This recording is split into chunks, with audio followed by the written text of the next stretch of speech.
ಮಳೆ ಬರ್ತಿತ್ತು. ಸಾಮಾನ್ಯ ಮಳೆಯಲ್ಲ, ಮನಸ್ಸಿಗೆ ತಾಕುವ ಮಳೆ.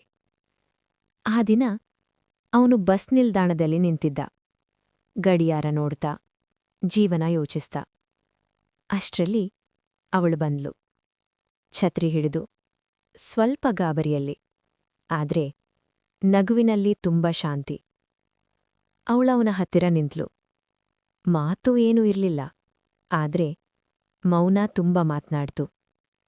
ಮಳೆ ಹನಿ ಛತ್ರಿಗೆ ಬಡಿದಾಗ ಹೃದಯಕ್ಕೆ ಏನೋ ಹೊಡೆದಂತಾಯಿತು. ಕಣ್ಣಿಗೆ ನೋಡಿದ ಕ್ಷಣದಲ್ಲಿ ಅವನಿಗೆ ಅರ್ಥ ಆಯಿತು.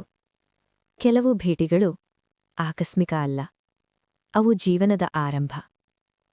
ಅವಳು ತನ್ನ ಬಸ್ ಹತ್ತಿ ಹೋದ್ಲು, ಆದ್ರೆ ಅವಳ ನಗು ಅವನ ಮನಸ್ಸಿನಲ್ಲಿ ಉಳಿದುಕೊಂಡಿತು.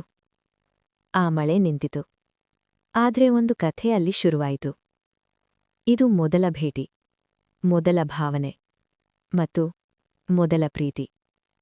ಈ ಕಥೆ ನಿನ್ಗೆ ಇಷ್ಟವಾದ್ರೆ ಫಾಲೋ ಕರ್ನಾಟಕ ವೈಬ್ ಸ್ಟೇಷನ್ ಮತ್ತು ಸಬ್ಸ್ಕ್ರೈಬ್ ಯೂಟ್ಯೂಬ್. ಮುಂದಿನ ಎಪಿಸೋಡ್ನಲ್ಲಿ ಅವರ ಕಥೆ ಇನ್ನೂ ಹತ್ತಿರ ಬರುತ್ತೆ.